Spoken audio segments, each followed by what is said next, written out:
sec. So thank you again, and Anna, I will let you do the formal presentation, and we will start by some key points. And as the conversation evolves, please feel free to pop your questions in the Q&A section, and I'll monitor that section for. If the questions are relevant to the section we're discussing, I'll make sure I bring that up to Anna, and then if we can wait, you can hold them back till the end as you see fit. But for sure, you can start adding them as maybe as we start talking about it and your mind starts going, so you don't forget. So yes, let's get started, and welcome, Anna. Thank you, Julia. Good evening, everybody. Thank you very much for joining us so late in the evening and after an exciting day happening south of the border with a new president and not being challenged anymore, and no violence, no upheaval. So my presentation is not going to be as exciting as the news of the international politics today, but I hope that it's still going to be useful and relevant and informative to you. So I'm a lawyer with the Edmonton Community Legal Centre. I do have a personal connection to kind of all things Ukrainian and the Ukrainian world. I was born and raised in Ukraine. I came to Canada first as an international student about 20 years ago, and I did a master's degree, and then I worked, and then I went back to school and got my law degree. So my legal education was fully in English, and it took place in Canada. So I am most proficient talking about legal matters in English. However, if you want to ask your question in Ukrainian or in Russian, I will understand. I may be even able to respond in Ukrainian or Russian, but as far as terminology is concerned, I might have to use English, because again, that's sort of the language of my profession as I have adopted it. And that's a great point. If you feel like you can explain your question better in Ukrainian, certainly do so. And if there's something else that we're not able to translate right on the spot, we'll definitely get back to you with that. Okay, so I'll say a few words about my organization. We are a non-profit service providing legal help, free legal help to people in Alberta, Northern Alberta, and our sort of geographical division is Red Deer and North. And then we have another organization, kind of like a sister organization in Calgary, that serves those people from Red Deer and going down to the southern part of the province. We handle various areas of law. Our most common areas are immigration, family, civil, and civil includes landlord-tenant disputes, employment matters, small debt, unfair practices by businesses against consumers. Some areas of law we completely do not do, such as criminal and personal injury. So those we just basically refer people out, and sometimes suggesting lawyers or other organizations. As a nonprofit service, we are funded by a major foundation that provides financial resources to centers like ours. We don't have a sliding scale, like we are not based on the sort of our clients' ability to pay. We do have income criteria in place in terms of the household gross income as compared to the number of close and immediate family members who are financially dependent on the person. So we have a formula calculating that. And this is what our intake does. If the person is eligible for our services income-wise, and if there are no conflicts in terms of the person's family member being previously assisted by us, and now these two family members might be at a dispute with each other, so that would be a legal conflict of interest. So if there is no such a barrier, if the person is financially eligible, we provide service and we don't charge at all. Our main service is a consultation. It could be with one of our staff lawyers or with our volunteer lawyers who come from the larger legal community from different areas of law. So the consultation would be from 40 minutes to an hour, sometimes a bit longer. And then after that consultation, further assistance and follow-up can be offered depending on depending on the complexity of the matter, whether we have the expertise in this kind of file, if we have the resources, if the timelines are permissive. So like if somebody has a deadline tomorrow, then quite unlikely we would be able to do anything beyond just the initial consultation and kind of, you know, these are your steps and you have to manage them on your own. Our contact information is behind me on the screen. Everything starts with our intake. So if you have a question in one of the areas of law that I mentioned, you can contact our intake by phone or by email and present your question. They will get back to you. They will ask you about your income situation, your family size, and then if you're eligible, you could be offered a consultation with myself, another staff lawyer, or a volunteer lawyer. And I also add that our intake on our staff are not lawyers, but they are thoroughly trained to ask questions to elicit whether you actually have a legal problem where a lawyer's involvement is warranted and where you could not be assisted by directing you to a website or like an organization that would answer your question. So, for example, if somebody has already knows that they have not been paid by their employer for the past couple of months and they were let go, and they know that they need to make an employment standards complaint. So at this stage, a consultation with the lawyer might not be given, but the person would be provided with the information, how to get to the website, how to file the complaint, how to find the forms, and then the person would have to kind of go there, do the initial work, and then they can come back with their forms and questions. So then a lawyer would consult them and advise. So with that, I am going to delve right into our topic today, employment law in Alberta. And so I am sharing my screen. Yulia, can you see it? I'll just sort of like do this quick technical detour. So yeah, so this I got thumbs up. So my slides are up. So I'll be transitioning through the slides. My topics, my content today is divided into various topics, and at the end of each topic, I will stop and give a signal that, okay, we're done talking about this. Do you have any questions on this subject? So you can ask the question about the topic previously immediately discussed right there, or hold your question until the end of the session. If your question is about something else that hasn't been discussed yet, please hold it off, because I might well address your question as I go through my slides and subsequent topics. So when we generally talk about employment law, there are two main sources of law. And when we talk law, we mean rights, obligations, responsibilities, remedies. So one big area is an employment contract. It could be written or verbal, but generally the relationship, the legal relationship between somebody offering you work and you accepting the work under certain terms and conditions, it is governed by a contract. It could be called an agreement. These words are interchangeable.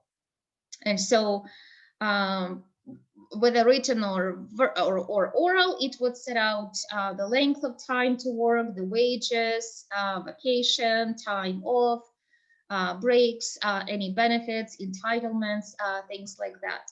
So quite often, if a dispute arises between employers and employees, maybe misunderstandings or expectations not realized by one of the sides, in terms of maybe overtime or bonuses or deductions. So what a lawyer would do, first ask, well, is there an employment contract? Let's see what your employment contract says. Because if it is in your employment contract and well, you have signed it, and so now if you don't like how this term or condition is playing out, then you might not have a case, you might not have a valid ground to complain against the employer or take any action, because, well, this is something you agreed to. And generally in Canada, so all adults are presumed to be competent, like in terms of their mental capacity. And so when an adult, reads a document and they sign it, so generally it's presumed that you knew what you were signing, you knew what you were doing, you signed it, so you accepted the binding nature of these terms and conditions. And so then you basically have to kind of accept the responsibility now and live with how these terms and conditions are playing out. In some occasions, there could be situations where a person was under duress and, like not literally under the gun, but maybe there were really rigid circumstances when somebody could have been like threatened or pushed or intimidated, blackmailed to sign an agreement.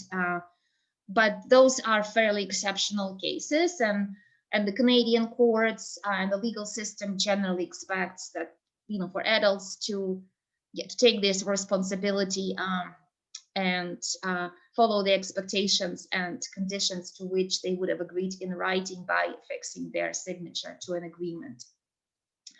So that's an employment contract. So both employers and employees have to follow it. The other big area of law when it comes to employee-employer right responsibilities is the Employment Standards Code, where minimum rights and minimum obligations for both sides, for the employer and the employee, are set out. The Employment Standards Code is presumed to apply to every employment agreement. Whether or not it is written in the contract, it doesn't have to be. So, for example, if the employment contract is silent on the fact that statutory holidays exist and the workers cannot be expected generally they cannot be forced to work on statutory holidays. So then if it is not there in the contract, it's still kind of silent hanging there because it is in the Employment Standards Code. Similarly, employment contracts cannot violate the Employment Standards Code, and the contracts cannot violate any laws of Alberta or Canada. Like I'll give you maybe like a funny example. If somebody gives you if you enter an agreement with somebody that somebody would pay you money for like vandalizing your neighbor's garage because you just have a really bad relationship with them and you just want to get back at them, and you pay the money to this person, or you promise to pay the money, they do the job, they vandalize the garage, and then you come back saying, well, actually no, like I changed my mind and you're not going to get anything. You can't sue your neighbor who offered you the job under this contract because this contract would not be held legally valid, because from the outset this kind of contract would have violated the laws of Canada, and in this case it would be actually a criminal offense, offense to somebody's property, to like vandalize like a piece of physical property. The employment contracts cannot violate the Employment Standards Code. So even if something is written into the contract and the employee would sign it, if this particular term or provision is in violation of the Employment Standards Code, and then a dispute arises later on, the court, and the matter goes to court, so the court might decide that just to strike out that clause of the contract as invalid, or depending on how much this clause interacts with other provisions of the contract, the whole agreement might be struck as unenforceable, and so then the employer would not have any remedy against the employee under this agreement because the whole agreement has been declared invalid. So, for example, our minimum wage in Alberta now is $15 an hour. If the employment contract states that you will be paid $10 an hour, if you even agree to it and you sign and date it, this particular agreement cannot be legally enforceable. So you could still later on make a legal claim against the employer for underpaying you because the minimum wage is 15. The contract's at 10, it is less than the minimums provided by the code. So that particular condition is not enforceable, and you're still entitled to your minimums standards under the code. When it comes to employment standards codes, so in Canada, they're provincial and federal. And so this division reflects the overall political and legal division of the country, with certain areas of life, they are governed by the federal government, and the federal laws apply, such as immigration, indigenous affairs, natural resources, intellectual property, transportation going across provincial boundaries. So those kinds of areas where kind of the whole country is impacted. So then there are federal laws, and then other laws that govern areas of life where the provinces have their own autonomy, responsibility, and powers to make laws, such as education, healthcare, employment, property. So those are provincial, and that's rooted in the Constitution of Canada, where from the outset, from the 1860s, the founders of Canada, as a young nation at that time, agreed that there were certain areas of life that would be just governed by the country as a whole on the federal level, and then provinces would have their own responsibility in the affairs that are considered sort of like more local, and where the whole country, the government sitting in Ottawa does not need to decide what would happen in BC or in Nova Scotia. So federal employment standards codes apply to some industries that generally involve communications and interactions, transactions going across provincial boundaries. So like a very obvious example would be train, airplane, modes of transportation, shipping, banking, some work done on indigenous reserves, even though a reserve might be fully located in one province, but again, constitutionally, it is the federal government that looks after all the matters concerning indigenous affairs. So with the provincial code, so there are also other sets of provincial laws that come into play. And I'll just say that most occupations, most workers in Alberta would be regulated provincially, not federally. So that's why this presentation is largely focused on the provincial laws. But generally, I'll say that if there is an employment, if you have an employment-related question or a dispute arising, it is very, and you speak to a lawyer, it is very important to tell the lawyer right away what kind of job you're doing and what kind of company, what kind of industry. And the lawyers who practice employment law especially, they will know to ask right away, because then they need to know which laws to look to. But sometimes if you speak to a lawyer who might not be a specialist in employment law, it's just like a very sort of good shortcut to help them to get to the right place in terms of law and understanding the relevant rules more quickly. And how is this matters is that under the federal employment standards code, so there are different rules in terms of how much money to pay to somebody whose employment was terminated, how much notice the employer would have needed to give to this person, how many vacations they get, so how many weeks of vacation they get per year. So there are differences between the employment, so the provincial code and the federal code. That's why it is important to put it into the context right away, like where the job is, what kind of industry and sort of area of business. So as I said, most of workers in Alberta are governed by the Provincial Employment Standards Code. And with this code, so being kind of the major source of law legislation, and then there are others that are related, and I have them listed on the slide, and I'll talk to them about them fairly briefly throughout my presentation, because they concern different aspects of the world of employment, from human rights and discrimination or prohibition on discrimination to being safe in the workplace where you are being employed, to wanting to get the information that the employer has on you as the employee and how to do that. So for each of those activities, for those goals, there is a piece of legislation.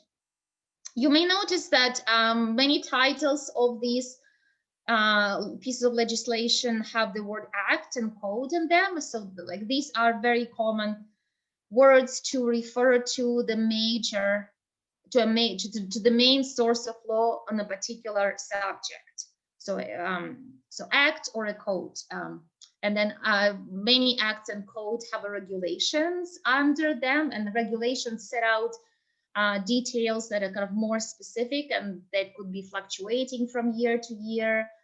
Like for example, the amount of anything to do with money and finances usually set out in regulations because those change to be adjusted for inflation and the rising cost of living from year to year. So minimum wage would be set out in an employment standard regulation, not in the code, because largely because regulations are easier to update and to amend. They follow a faster and less rigorous and less thorough lawmaking process than it would take to change a code or an act.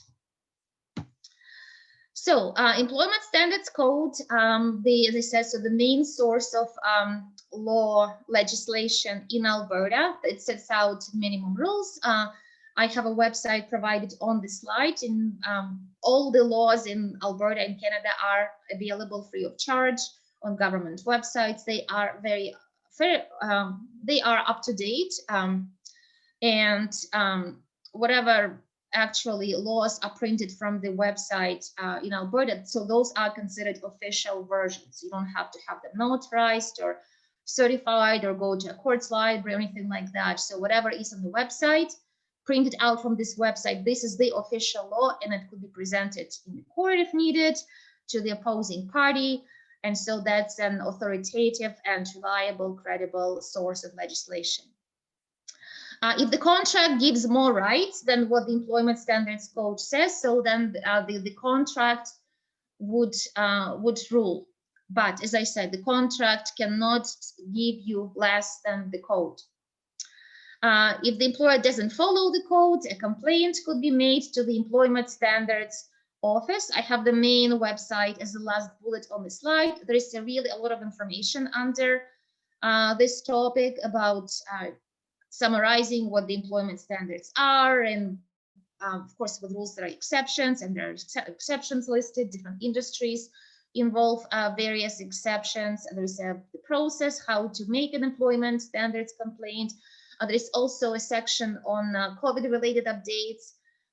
So I would just encourage you to peruse this website and its different tabs, and periodically even check COVID related updates, because the situation is just very fluid, and our public health orders change and get updated on a almost weekly basis. And with that, some COVID related regulations and restrictions are also being changed. So I don't even have them listed on this presentation today, because what I say now, like what is in effect right now might become obsolete in a week's time.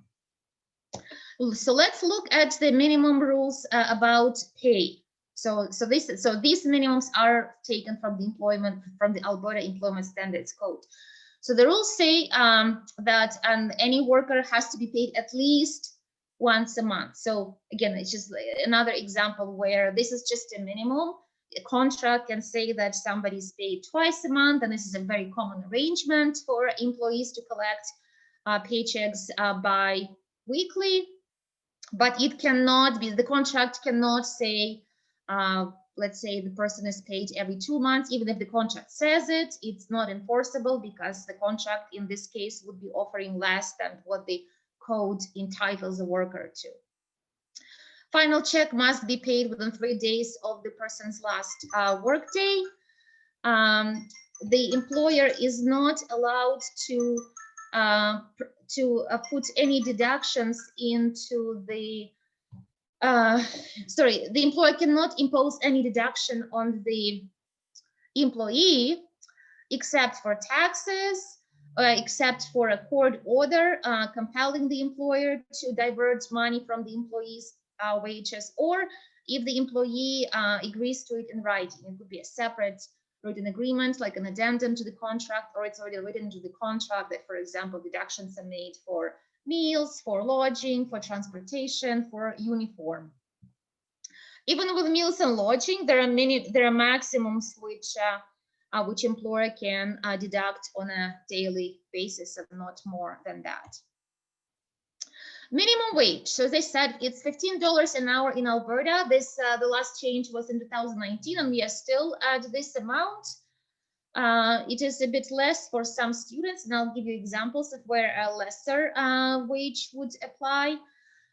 So this is the main rule, as I said, and sort of generally how it goes in life. With every rule comes an exception.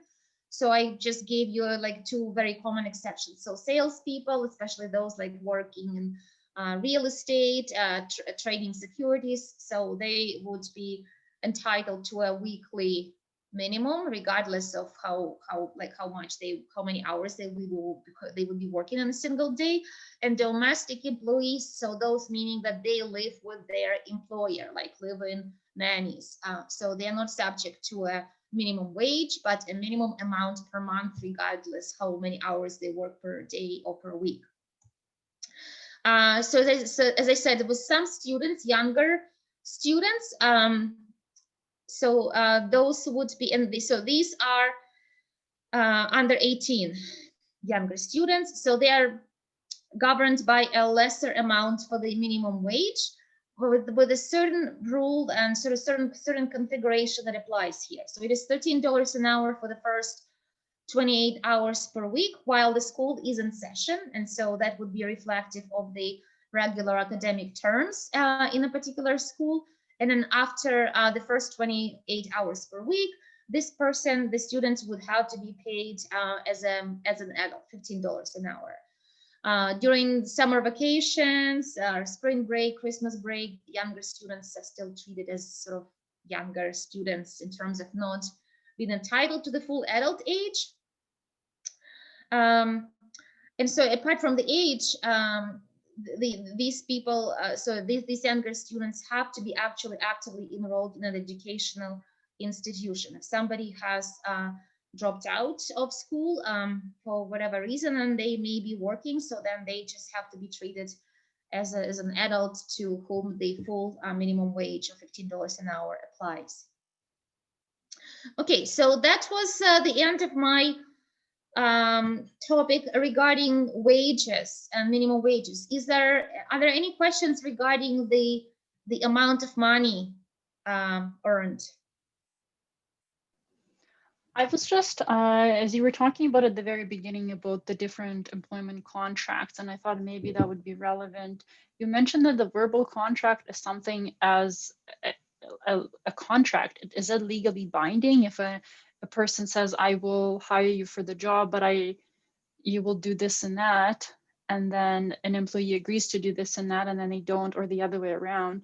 Is there any way you can, I'm not even sure, like how does that work? Like in terms of like seeking a remedy, if the that's right. Like, so yeah. Is it the employer who is not following the contract, or the employee?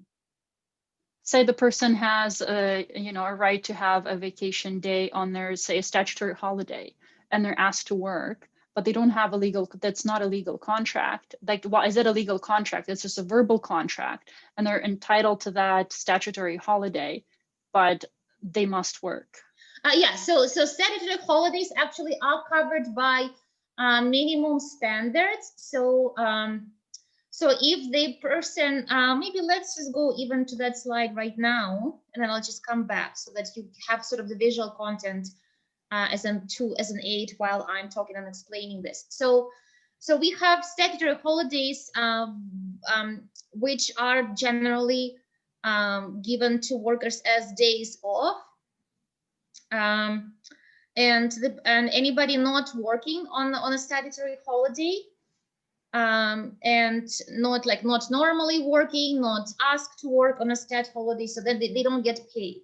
If the person is asked to work on a holiday and is a day where, like, when they would normally work, they have to be paid 2 point time their regular pay. So this is a minimum. If the contract just says that the worker does not get any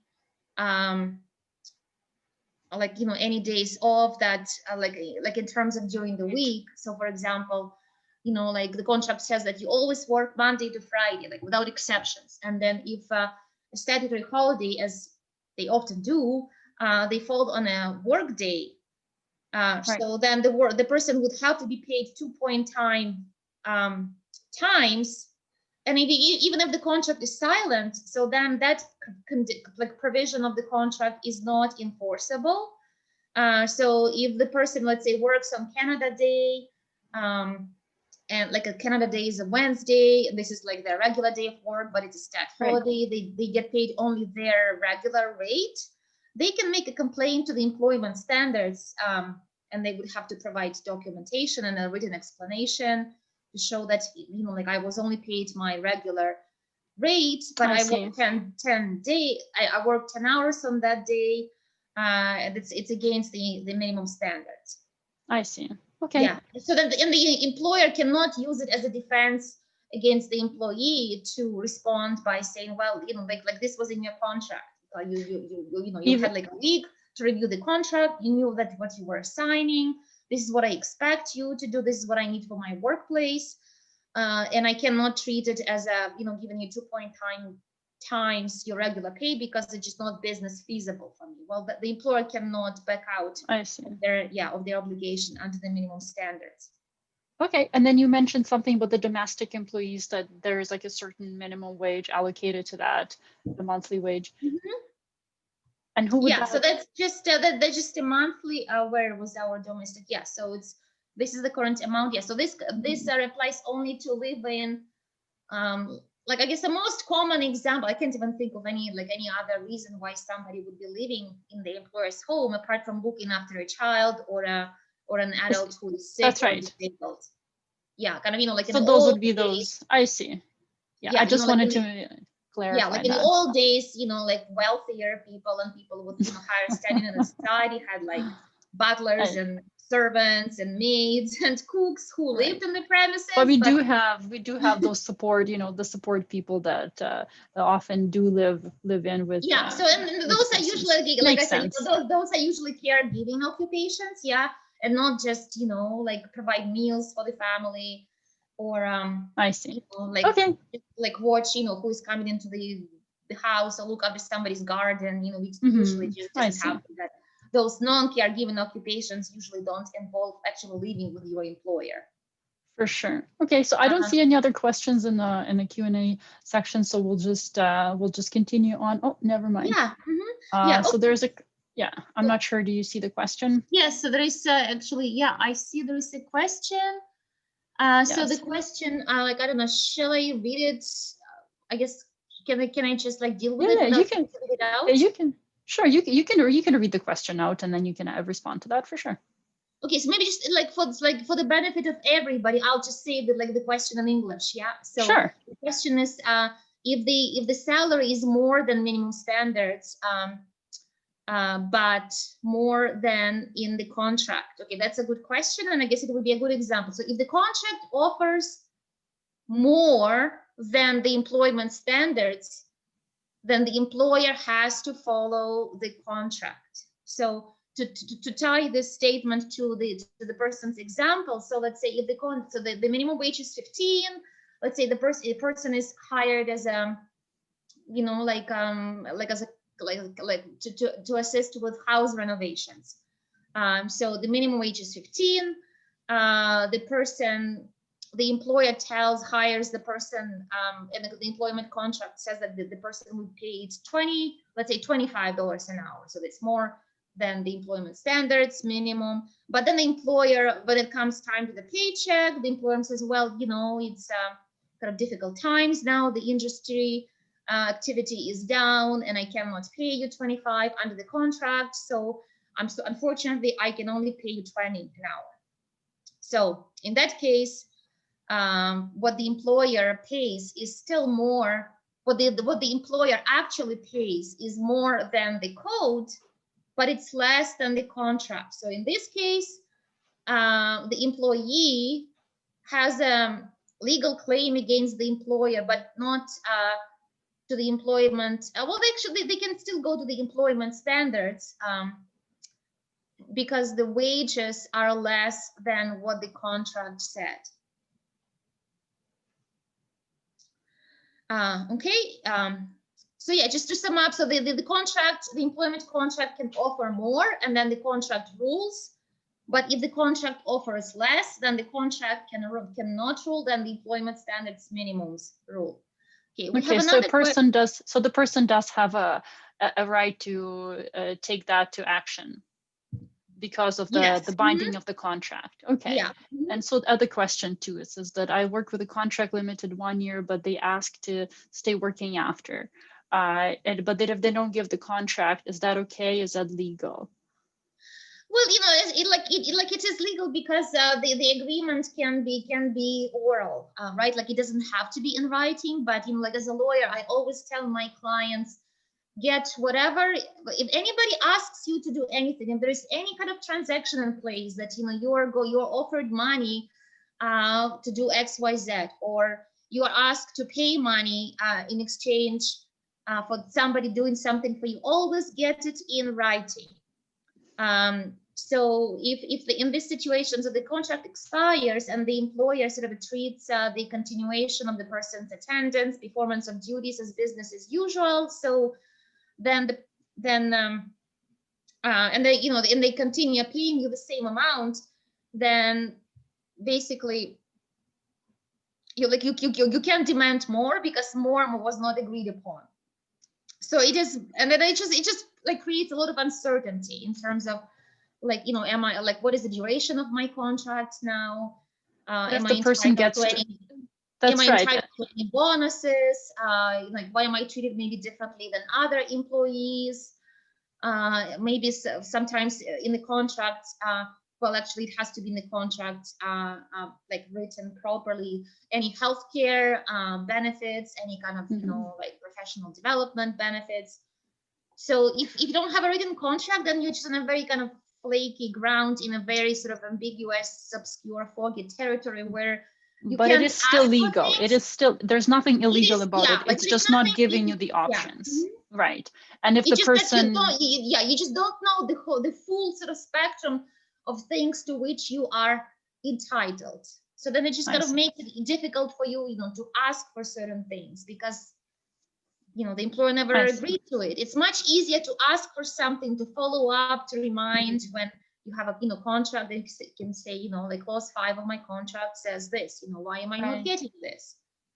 So would you say then maybe following up with it would be something that the person should pursue, or at least get something in writing and maybe an email then that this is a continuous, maybe I just continue with the same terms as the contract that just ended, that gives them some kind of legal ground, or does it not?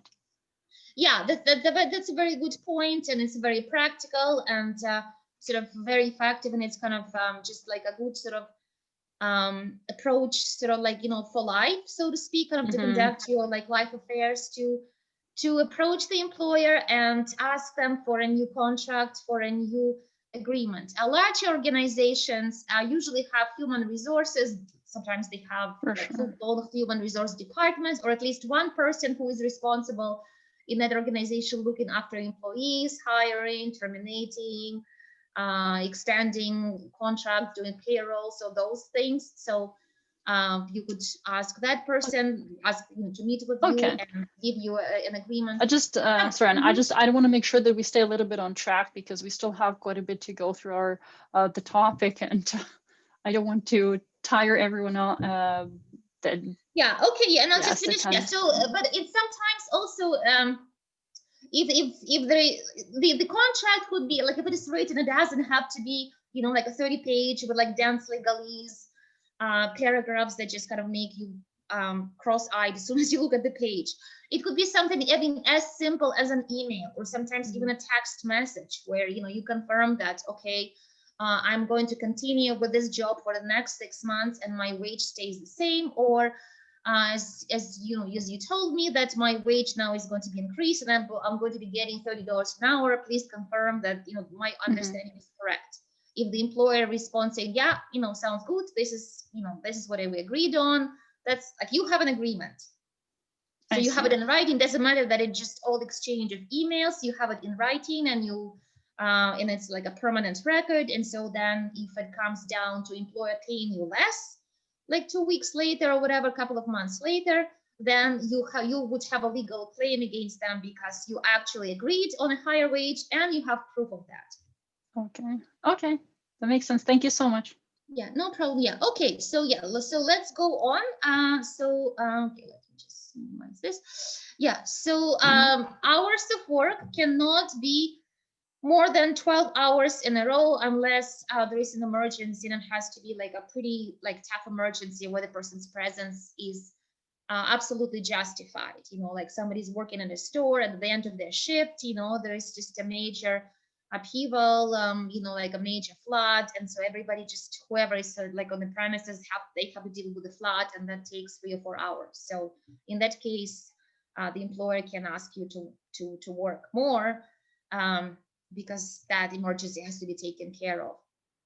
For changes in the work schedule, the employers usually have to give a 24-hour notice, and there have to be at least 8 hours of rest or non-working between shifts.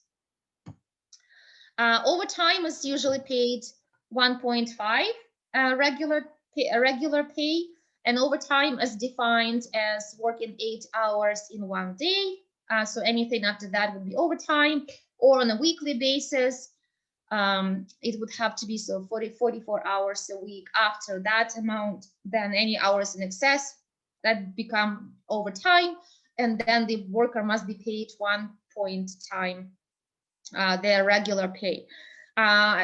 With this, there are some exceptions. There are certain industries where overtime doesn't arise, like certain professional occupations. So, like for example, managers, you know, so I guess by definition they have more complex jobs, more responsibility, and so then a manager working overtime, they cannot go to minimum standards and expect time 0.5. Certain professions, so as a lawyer, I don't get paid overtime, so I can't rely on employment standards. Overtime also must be agreed upon by the employer. So for some employers might have a policy, and I have seen that playing out in the real life, that workers are expected to do their 8 hours a day, 35 hours a week.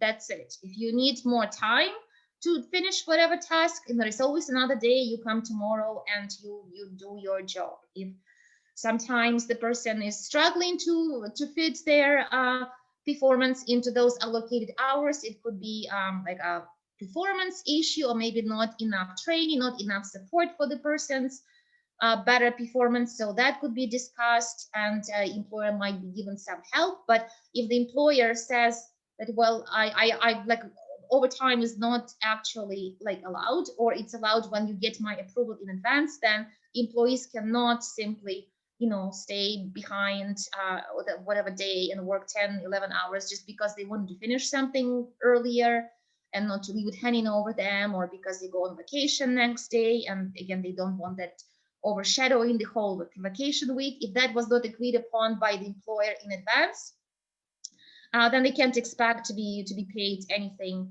at all for that overtime, because the employer would have given them a notice earlier, like a clear expectation that, you know, there's no overtime unless I approve it. And if I did not approve it, then basically, you know, if you do end up working late out of your own sort of, you know, choice, volition, then basically these are just the hours that you freely contributed to the organization. Employers can have a policy to instead give time off to workers. Then the rate is a bit different, so it's 1-for-1. So for every overtime hour, 1 hour could be banked. The employer must give an opportunity to the person, to the employee, to take those banked days within 6 months. And if the employee leaves earlier, then the employer has to pay out for those banked hours that the employer did not get to use. So now let's look at the breaks. There has to be at least one 30-minute break for every 5 hours of work. these breaks would be divided in 15, which is very common.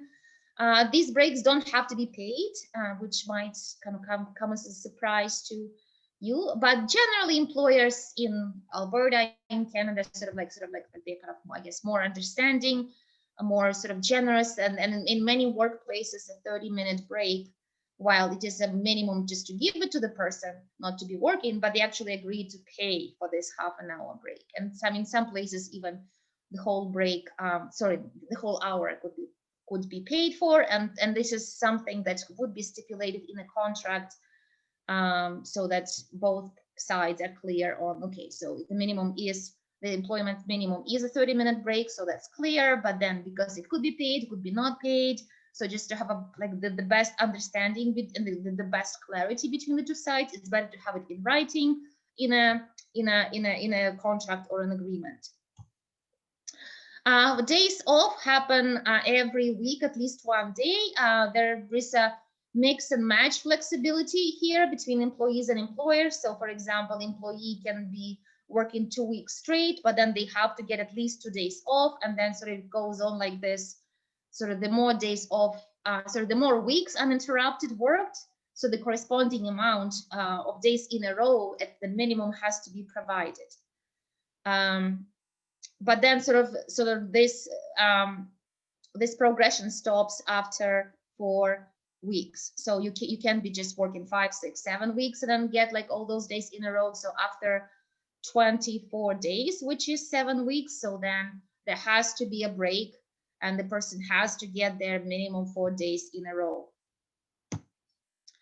So we talked about stat holidays already. I'll just say that the last point on this slide will take you to the list of those holidays that are statutory holidays, meaning that nobody is expected to work on those holidays unless specified in the contract. And then if it is a work day and the person's normal day, so then they have to be paid time 0.5, their regular pay. There are a number of holidays in Alberta that are optional.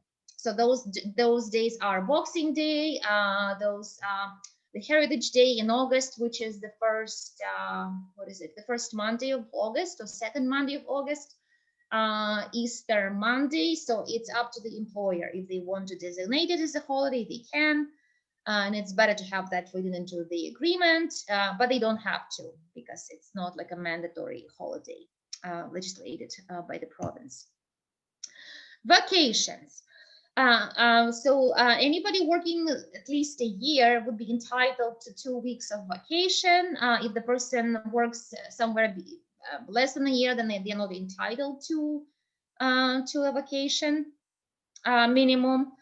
And then there are different amounts set out in the code. I just gave you examples here on the slide for 2 weeks after the first year, and then 3 weeks after 5 years of work at the same job.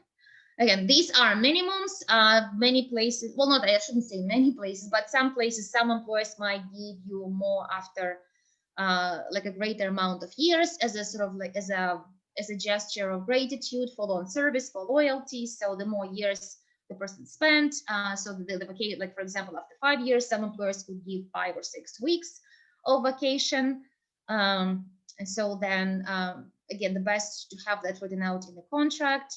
It could be just agreed upon verbally, and because it's more than employment standards, and employment standards do not override what the employer is offering to the employee. There are some exceptions for a number of industries, and a very easy example is construction. So they are not entitled to, the construction workers are not entitled to time off, and they do not get like weeks of vacation, and it largely has to do with the nature of the industry. And sort of the general practice in Canada to take vacations during the summer, and it usually concerns family, children-related responsibilities. But by the same token, there's a lot of construction work happening in the summer, so those working in the construction industry cannot expect to be taking like 5, 6 weeks of vacation. So they have to have just the money added to their paycheck, and so their construction workers' vacation pay is at least 6%. to be added to their wages in recognition that you would not be getting time off to go away somewhere on the vacation, but you get monetary compensation for that. There are certain leaves that are allowed by employers. Leaves are not paid, meaning that under the employment's minimum standards, employers must give leaves, but they don't have to pay for those leaves. So like in my experience, it's something that I see clients sometimes getting surprised. So that's why I just want to flag it to you, because you might be equally surprised that, well, why the employer is not obligated to pay. It's still the case. They have to give you time off, but they don't have to pay for it. Some employers choose to do it based on sort of their kind of like compensation policies, sort of their ideas about attracting, retaining talented, good employees, but that's completely optional to the employer to pay for the leave or not. Maternity leave starts when or becomes an entitlement when a worker had worked in the same job for 90 days. Those leaves are job protected, meaning that this person, while on the leave, they cannot be fired, they cannot be laid off, and when they come back, they have to be taken into the same position at the same amount. There are 16 weeks of maternity leave and up to 62 weeks of parental leave to recognize that not just mothers but fathers would be entitled to leave, and they would have similar or very comparable childcare responsibilities at home during the daytime hours. There are also other leaves that, again, they are not paid, meaning that the employer they may not pay, it's up to them, but they have to give you time off work for a certain number of reasons. And I'm just listing examples on the slide. So like bereavement, personal and family responsibility. That's actually a new leave that was instituted in March with the onset of COVID. So like looking after like a sick family member, or we had those times, they even still have those periods when our children don't go to school because just everybody's sent home because there was an outbreak. So then there's no babysitting possibility. So up to 5 days a year that the employer can give at the very minimum. And then I'll just say about the specific COVID leave. So all employees are eligible for a 14-day quarantine leave, which is, again, unpaid is the minimum, but the employer can offer the payment for it, or the employer can offer to the employee that, well, why don't you stay on like wherever you have to stay 14 days and I'll pay you, and you're just working from home. It can be taken more than once. It could be taken consecutively. And the reason is just because we can't sort of harness the virus, the transmission, the risks, the exposure in such a way that, we can just predict that, you have it once and then you know for sure how to avoid needing to quarantine in the future. That's not possible, and public health is an overriding concern here. So that's why there's more flexibility with these leaves, how many times and with what frequency they can be taken. A medical note is not required. They are job protected unless the employer completely ceases operations or they just temporarily suspend in their business for whatever reason. So then they just can't accept the worker back. So this leave is in effect until until we get new public health orders declaring that all previous COVID-related rules, restrictions are no longer in place. I would like to be optimistic to say that we have reached the end of those kinds of regulations, but not yet. So this is unfortunately going to stay with us for quite some time yet. So now let's talk about termination of employment. This is one more example from my personal experience where I would like to highlight to you that employers generally can fire, lay off anybody for a reason or for no reason. There are very few jobs in Canada that provide that security of tenure, and like one example is judges. Like when somebody is appointed a judge, that's an appointment for life. So until the judge passes away or until they just become physically or mentally unfit to perform the job. So otherwise they cannot be fired or let go. Anybody else, like generally, the overwhelming majority of jobs in Canada, employer can let you go.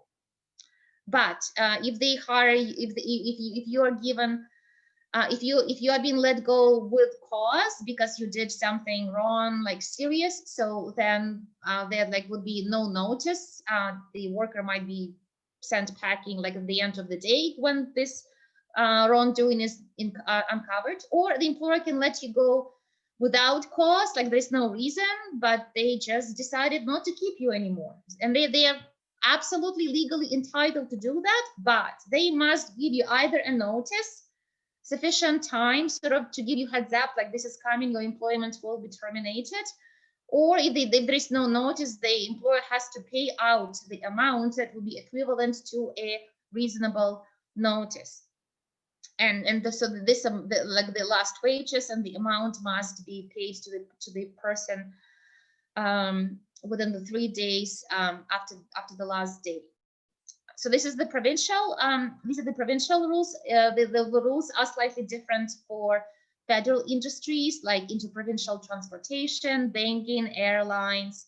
So so this is like I said before, like a very good example to always give the context to the lawyer that you are speaking to, or anybody else about your legal matter, what kind of job it was from which you were let go, because like if it is provincial or federal, because different amounts, different entitlements for the days of notice or the sum of money would be at play. So the minimum standards for the termination notice are set out as follows on my slide, and this is what would be considered a reasonable amount of notice or pay. So anybody who has worked for more than 3 months but less than 2 years, they have to be given at least 1 week notice, or if the employer says, you know, don't come to work tomorrow, that's it, our relationship is over, I mean like our workplace relationship is over, so then they have to give the person money for that week, for that extra week. And so then the amount of notice increases after that based on the person's years of service with that employer. And I'll just give you examples on the slides so that you see how these numbers play out. Again, these are minimum rules, so employers can give more, and generally those working in professions that require more education, training, that are considered sort of like higher status occupations, working maybe in managerial positions, positions of greater responsibility, employers usually give more time than the minimum standards. But sort of like entry-level positions, minimum wage positions, they are kind of hovering around that, the minimum standards as set out on the slide and in the code.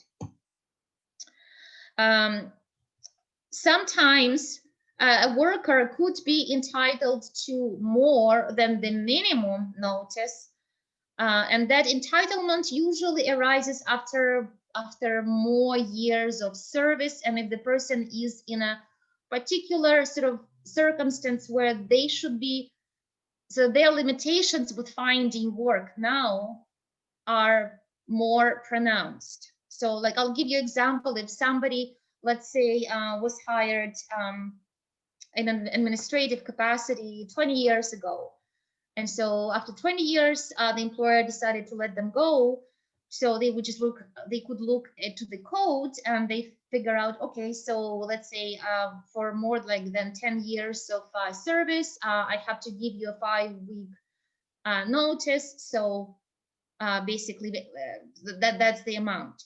So that kind of worker, so they have their minimum notice under the code, but because of their circumstances, let's say they worked in this place 20 years, now they're in their 50s. So when they would have started the job, the technology was very different. So now for them to find comparable work, they would have to take at least several months of training and getting upgraded qualifications and functionality to work in the same kind of administrative capacity with modern technology. So they cannot just engage in job search and land like a similar position like fairly quickly. Because of the age, they're also competing with younger candidates and younger job seekers. So that's an additional barrier for somebody to be finding work. They might be also in a situation, they might be let go of from their job in a time when generally the economy is experiencing a downturn, and so it is beyond those personal limitations. Now they have just a big obstacle of very depressed job market with very limited employment opportunities. So all those factors coming into play might actually might have the court conclude that if the matter went to the court, that the person is entitled to more than the minimum. So these kinds of disputes are not resolved at the Employment Standards Office, because the Employment Standards only deals with minimum. So those would have to be dealt with by the court, and so then like a litigation would have to be brought against the employer for wrongful dismissal for not sufficient notice. And so in that case, an employment lawyer would Anna, really so this is all interesting information. I just want to make sure we move along a little bit. So when we talk about, I know you have some points to share about certain common issues that people may be having with, and so maybe we can jump to that a little bit. I'm not sure if we'll have enough time to go through into a great detail into like safety in the unions. Maybe we'll just touch upon that a little bit just because of the timing. But maybe we can talk about some of those common issues that people may be, sort of running into with their employer, whatever common issues that you can think of right now, or if you had some that you wanted to share, maybe we could just jump into those. Yeah, okay, definitely, yes. So just let me just go quickly through this one, and I'll just try to contextualize them as common issues. So there is such a notion in Canada, human rights. It's a legislated sort of ingrained in law notion. So employers cannot treat somebody differently, and differently meaning worse, because of certain grounds, and I have them listed on the slide. So the employers have to accommodate these differences for the employees. They cannot deny employment. They cannot fire somebody. They cannot refuse to hire somebody because of these grounds.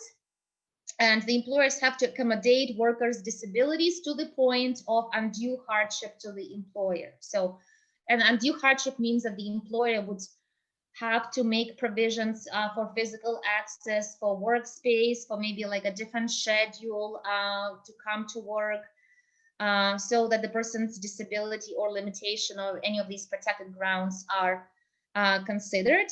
And only at the point where the employer then faces a really like difficult sort of business decisions, like impacting their operations and creating barriers to customers, to other co-workers. So that would be undue hardship.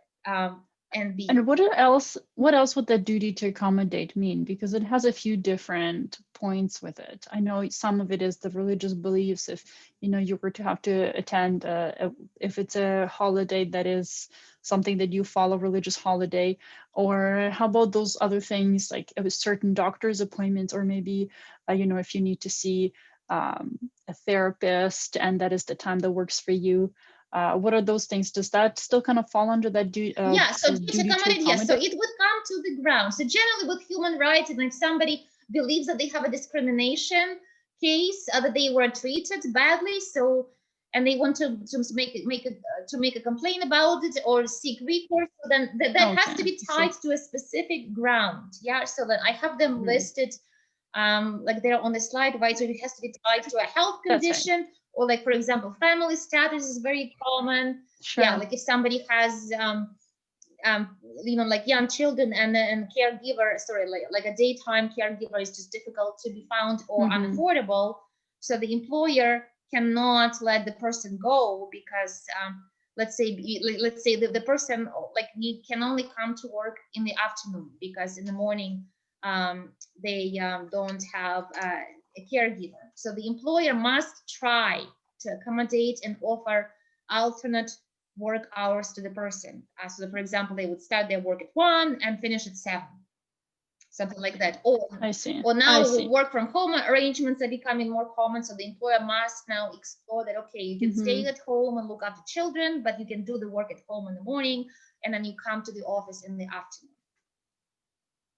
Right. And I just wanted to just ask a quick question, because we didn't go through all of those points. Will you be able to share this presentation with us so we can share it with our participants? Yes, I will. Yeah, nice. Yeah, I will definitely do that. Yeah, just like our, I guess, just policy within my organization is to share a presentation as PDF. So then, like, I'll just for sure, like a PowerPoint of course, slide, but a PDF, so that the text which cannot be manipulated. That sounds great. Of course. Yeah.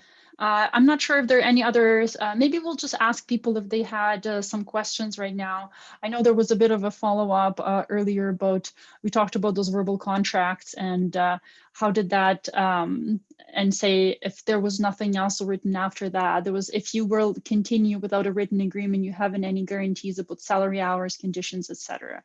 Is that the, so we talked about that a little bit. And your best, it's just something that's, you know, an oral contract, and your best bet would be to, you know, get some kind of confirmation in writing. In writing, yes, and that is even in the email, or if it's a text message or something like that. Yeah, and that's a good transition to my like one of my final slides, sort of like practice points. So keep written records.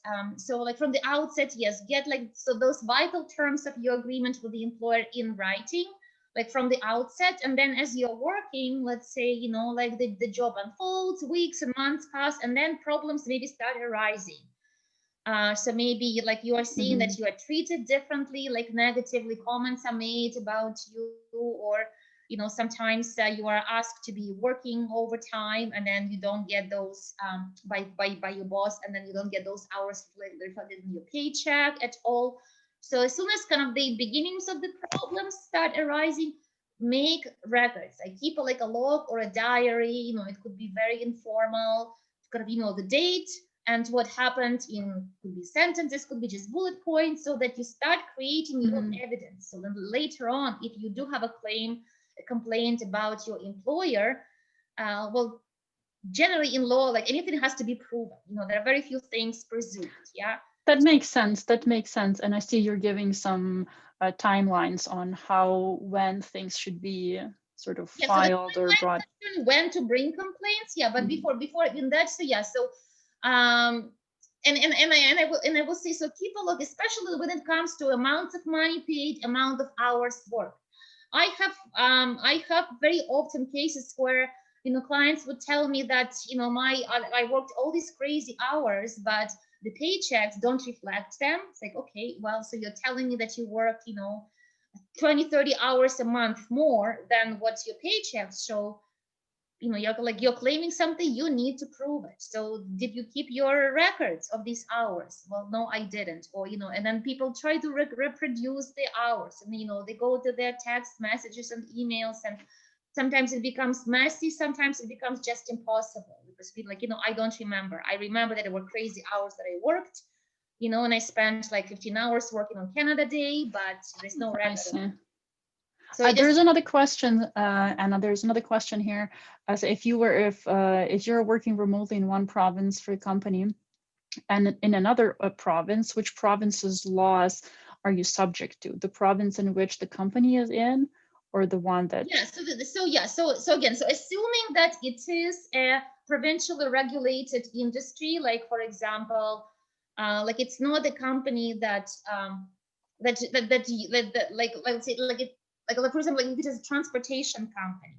So then you're providing like logistical administrative support to a transportation company, and even though the employer, the headquarters, is situated in Edmonton, but you know, there are like trucks going out to all kinds of provinces. So then that's federal, and so then the federal laws would apply. But if it is just let's say like a locally established company that just happens to have maybe clients, customers like all over Canada, you know, like for example, I don't know, like a specialty coffee business, you know, like, so they're established in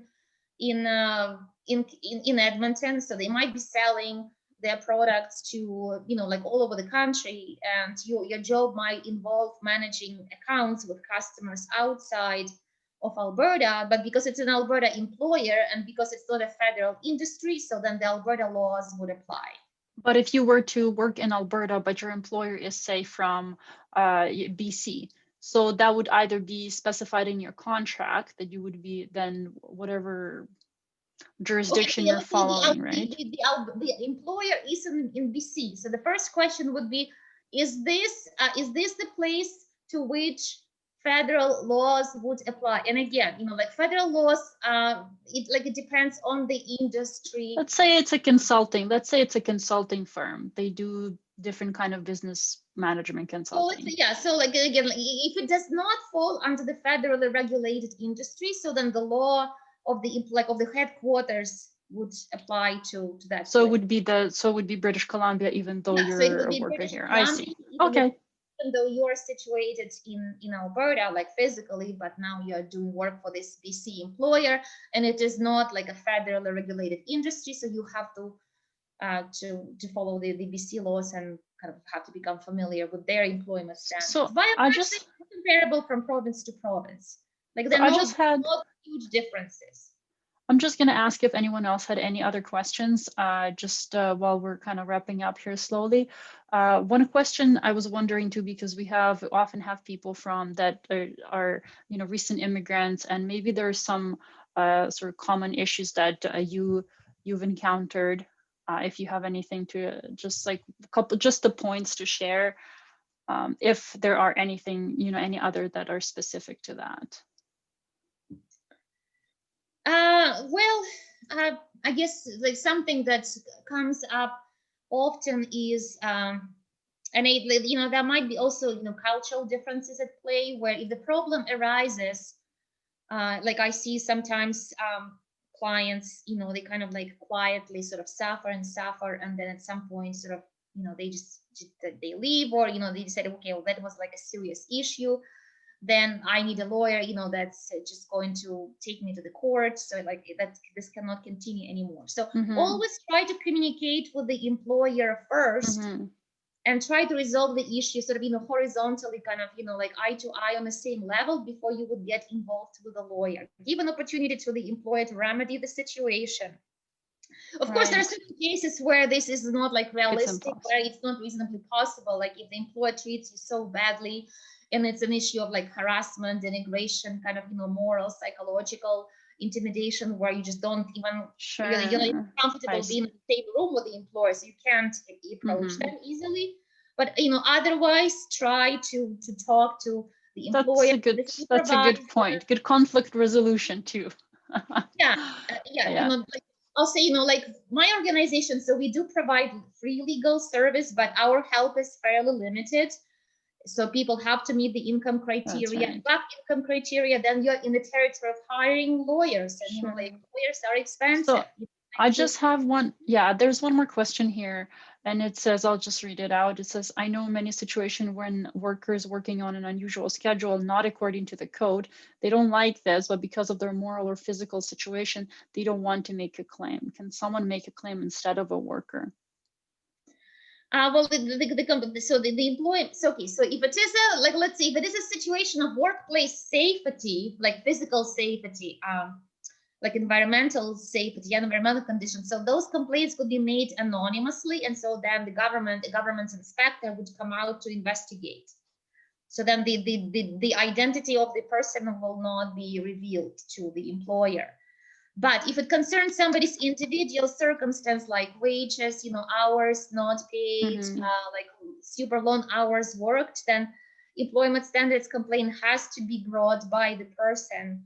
You know, like they might have somebody assisting them. They might have like a representative, like a lawyer, or like it doesn't have to be a lawyer. You know, that they could like nominate anybody else to conduct, to help them proceed with the employment standards complaint to advance it.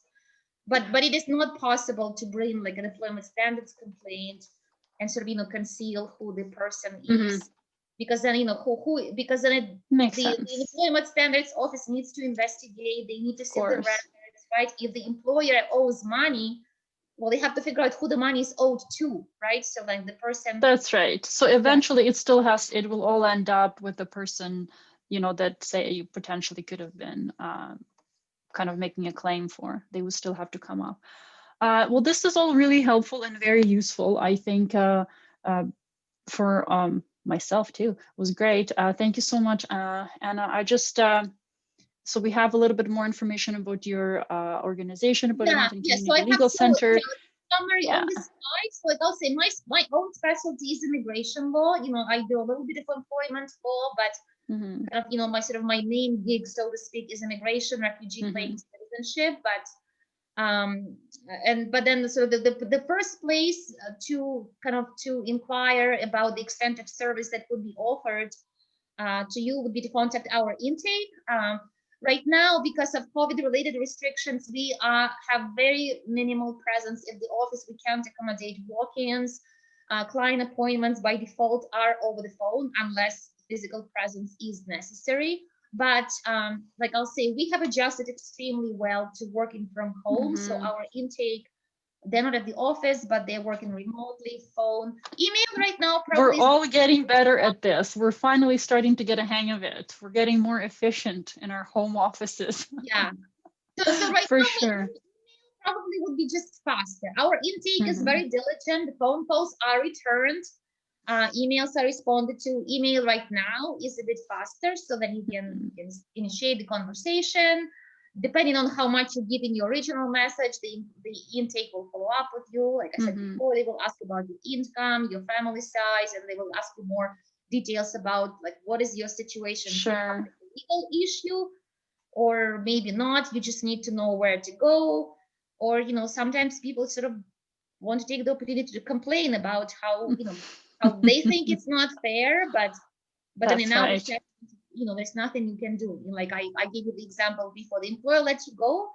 Well, they gave you a minimum notice. You don't have a large notice in the contract. You have to, you have to. That's right. Yes, maybe it was not fair. Maybe the employer did not treat you nicely, but there's no human rights complaints here that I see. And the employer has the right to let you go at any time. They gave you your 1 week notice. There's nothing you can do, like legally, like there's nothing. That's right.